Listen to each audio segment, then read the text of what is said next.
Hello everyone, today I am bringing you my Iron Man build. My Iron Man is not the most stat perfect out there, but Iron Man is so goddamn overpowered at the moment it doesn't really matter. I will be going through all my different gear I use where it could be improved in the tutorial for how to do the rocket cheese in that beginning montage. This Iron Man is like all my other recent build, more aimed at endgame players, so I will be skipping over things that are common knowledge at this point in time. I will leave a link to older more in-depth builds in the description. Let's start off with the stats. I like to run my Iron Man pretty glass cannon.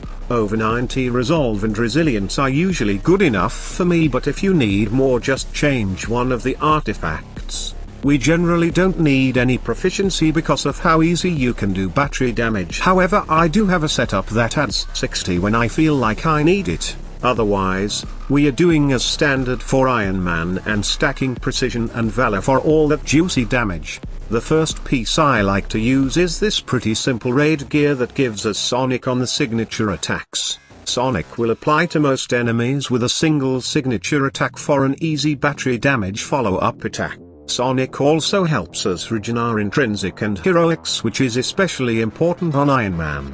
The stats are straightforward and the other two perks are more just nice to have perks and not really required. Next, I use a similar piece but with vibranium on the sig attacks. However, the main reason I use this is for the double stats that are fully focused on precision and valor. This is what I use in the Shuri room or when shooting claws because battery damage doesn't really matter in those parts of the raid and pure damage is more useful. Then I have this legendary piece that I switch to during stun phases on claw so I can use the faultless spark to regenerate my arc overloads in between damage phases. This is especially important when you can't rely on your teammates for battery damage, and we are using the double arc overload exotic I will show later.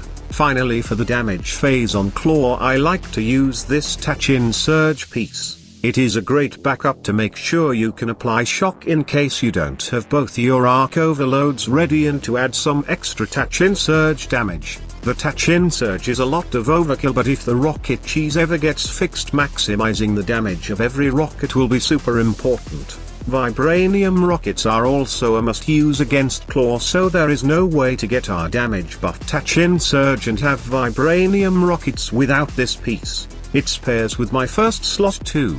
The stats are not perfect on this and having valor over the might would be ideal.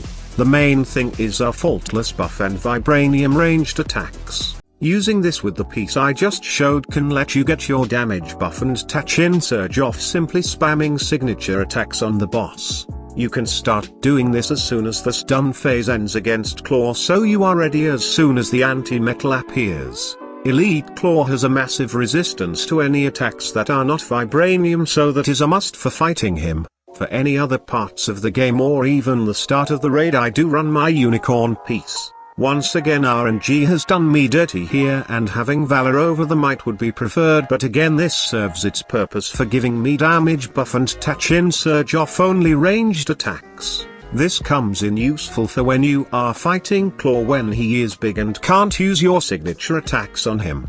Our first slot 3 is pretty self-explanatory. Super high valor and precision with reverberation breaker to max our damage. However, I do use this reactive protection legendary piece for when things get a bit hairy. It offers some nice extra resolve and the defense buff can often get forgotten, but is still an excellent option when paired with a cosmic surge artifact. Finally, for a bit of fun I have to recommend this Unibeam explosion piece. This is just a super fun piece when you want to slay a bunch of mobs, and the explosions can add some really nice damage to the Unibeam, helping you create heroic orbs by defeating enemies with it. Finally, onto our slot 4. First, I use the Centurion's exotic. The main attraction to this piece is for starters the excellent stats it can roll with, offering us some valor and precision and that little bit of resolve we need.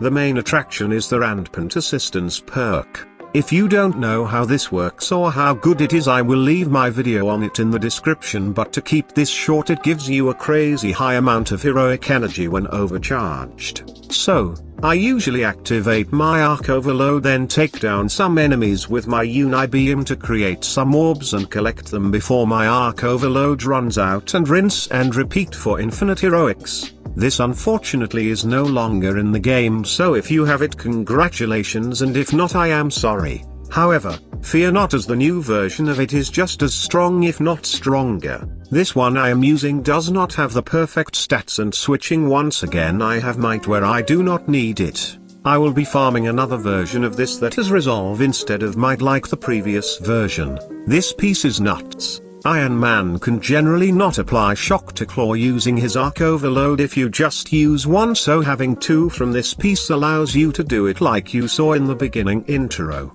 The rampant strike perk may look overpowered to the untrained eye, but Avengers have a funny way of dealing with numbers in this game, and what this actually gives you is 50% more crit damage while overcharged, which is still an amazing damage boost.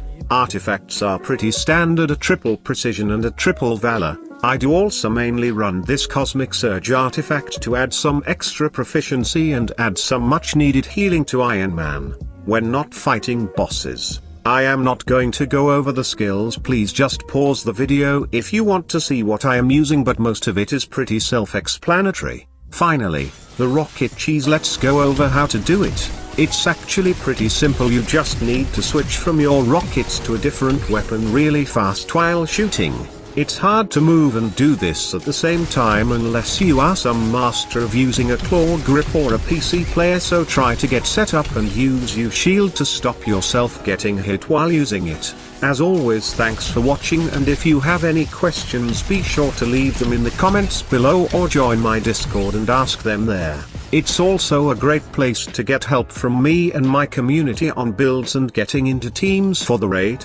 Again, thanks for watching and peace out.